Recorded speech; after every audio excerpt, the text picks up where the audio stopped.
Oh, hello guys. I thought it's time I did another one of the chakra petals. And I'd like to say you have to understand that when you're doing these, that the chakra petal has an energy pattern, and that energy pattern will express itself in a certain way. So, and the words we use just sort of represent that energy pattern. Uh, so you're dealing here with the second chakra, which is water by nature. And when the water doesn't flow, it stagnates. Okay, so we'll be looking at saying being bigoted, um, clinginess, and bias. Okay, now it's actually if you can get sort of the idea what this energy represents, it basically it represents water not flowing properly. It represents the person not being able to be flexible or go, let go, see, or let go. Okay, or they have a belief system. Whether it's wrong or right is irrelevant, but people will tend to cling to relationships and beliefs and certain things because um, that's their nature. That's the nature of this um, chakra. So people will tend to cling. They don't want to let go. Now, this can be as in something physical like a relationship, or it can be emotional, like you have an idea. Maybe you're one of these new lefty people that, forcing people to change their language to make them happy because they have an idea in their head and they're full of anger and they've got a lot of anger issues within them. And, so unless you use the correct pronoun, which you don't seem to know, or I wouldn't know, uh, because um, then, they'll scream at you, you're a bigot or whatever, or a racist or whatever, or a sexist or whatever, but the thing is, you don't. The problem is that they're not flexible enough to accept it. And I can give you a very good example. I said to when I was in clinical practice, I said to one of my patients, "Have a Merry Christmas," and he's being American and me being Australian. I didn't know I'm not supposed to say that, because that's what we say in Australia. In America, he said, "You can't say that." And I said, "Why not?" And he said, "Because I'm Jewish." And I said, "All right, we'll have a Merry Christmas." And he said, "But you can't say that because I'm Jewish." And I said, "Why can't I give you a season's greeting?" You see, he was getting hung up on his little.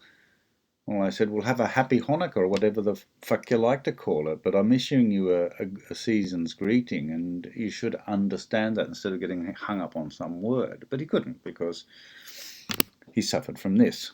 And there's a lot of people out there who suffer from this.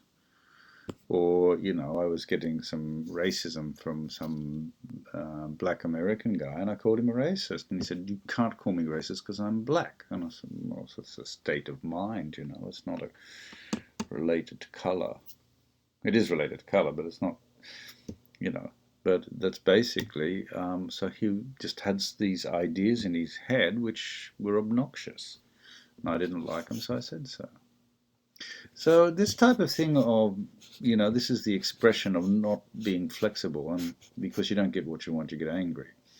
The other one is just, clinging on, even though the person, uh, doesn't, doesn't even want to be with you anymore. You just won't let go. You won't accept that, it's over.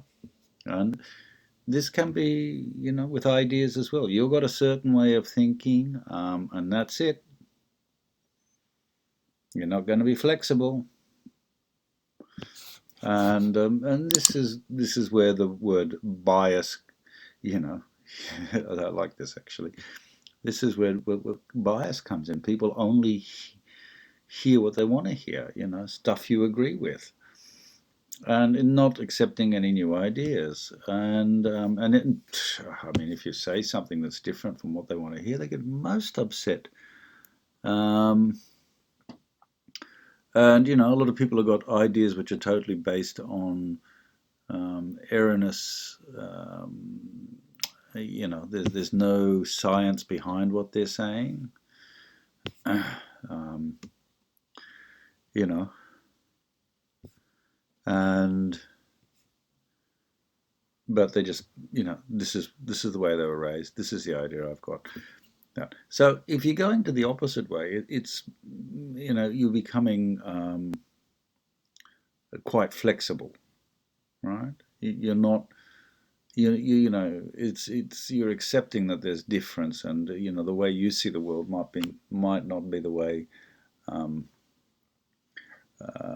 other people see it, and that is when you overcome this problem. Once you overcome,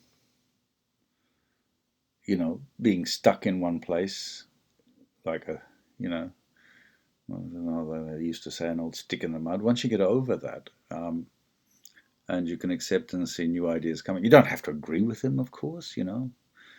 You don't have to agree with every idea that comes across, but um, this is what this petal's all about. So I hope that gives you something to look at, and you can have a look at if you're being, you know, only accepting stuff you agree with, or whether, you know, you're just being clingy to ideas, clingy to people, or whether, you know, without realizing it, you know, you're being bigoted, and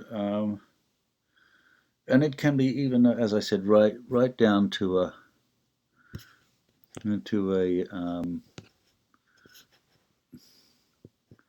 right down to a very subtle thing. Okay, very subtle thoughts you might think.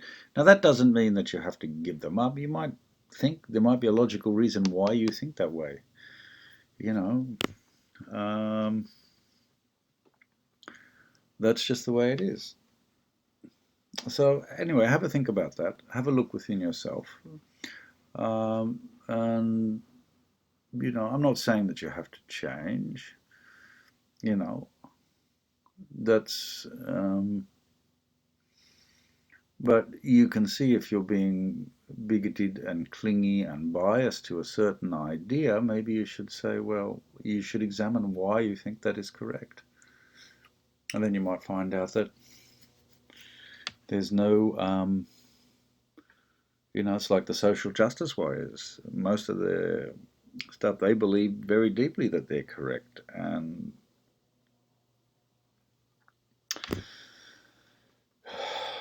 you know, and they think that violence is a-okay with them, you know, but it's not. Anyway, I hope that that you understand what the whole petal is about, and we shall see you again soon. And may the light of Christ anoint your brow.